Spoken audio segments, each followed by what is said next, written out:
this module, we want to turn our attention to interpretation. And here we'll focus on the Second Amendment in the Bill of Rights. The Second Amendment reads, "A well-regulated militia, being necessary to the security of a free state, the right of the people to keep and bear arms shall not be infringed." The speaker and picture for this slide is former Chief Justice of the Supreme Court, Warren Burger. And I've cobbled together a couple of quotes, one from an interview and two from an article, that present his view about the current interpretation of the Second Amendment. The gun lobby's interpretation of the Second Amendment is one of the greatest pieces of fraud, I repeat the word fraud, on the American people by special interest groups that I have ever seen in my lifetime. Now, he said this in a 1991 interview after he'd retired from the court. The real purpose of the Second Amendment was to ensure that state armies, the militia, would be maintained for the defense of the state. The very language of the Second Amendment refutes any argument that it was intended to guarantee every citizen an unfettered right to any kind of weapon he or she desired.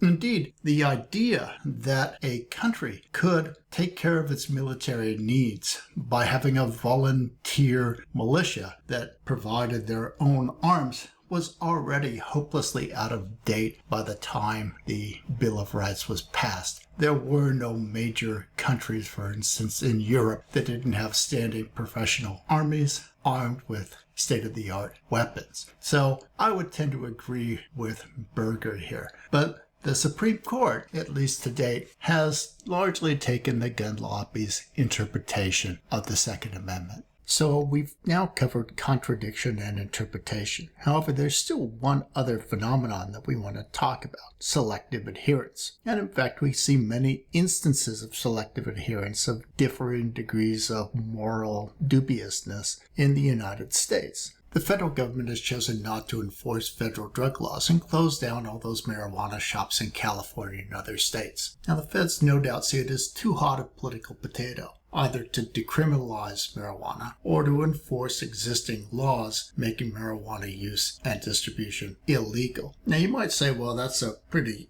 innocuous selective adherence, Wallace. Surely that's not such a big problem, and that's probably true. A lot of people are disgruntled with the legalization of marijuana, but many people aren't. There are other, however, more ominous instances of what appear to be selective adherence or enforcement of laws. So this is a graph from Wikipedia, and what it depicts is the percent of adult males incarcerated by race and ethnicity. Overall in the United States, 1.4% of adult males are incarcerated. White, non-Hispanic males are incarcerated at half that rate. If you're a Hispanic male, then your incarceration rate is higher than the overall average. And if you're a black adult male, your incarceration rate is significantly higher than the overall rate. And at least one factor in this, many people have suggested, is selective enforcement of laws. That because of race,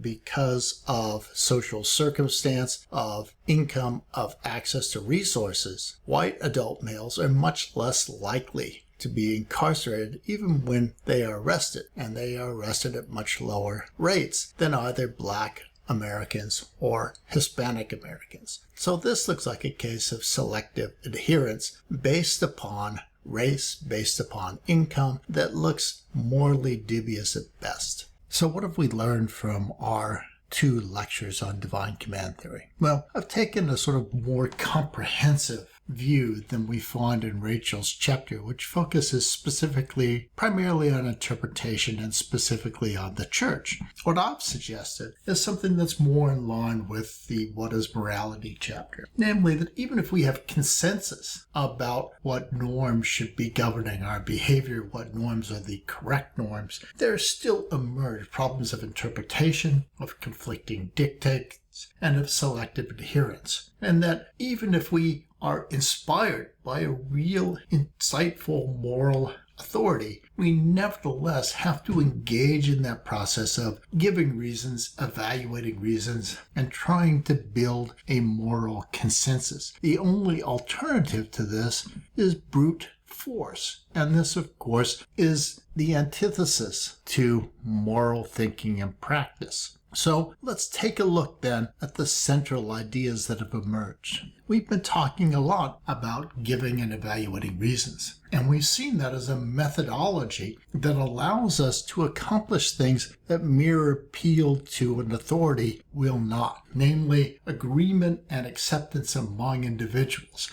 When people understand reasons, when they see those reasons as legitimate, they're much more likely to agree and accept to a set of rules. We've seen that even when one has a set of rules, problems of how to interpret those rules in particular instances will emerge, and giving and evaluating reasons provides us with a mechanism to better engage in that process. Similarly, with the problem of conflicting dictates that emerge. And finally, of course, the problems of selective adherence. Giving and evaluating reasons provides us with our best chance of developing a widely accepted and relatively fair moral theory. It won't be necessarily perfect. There isn't always the desired solution, but it's the best process that we've seen so far.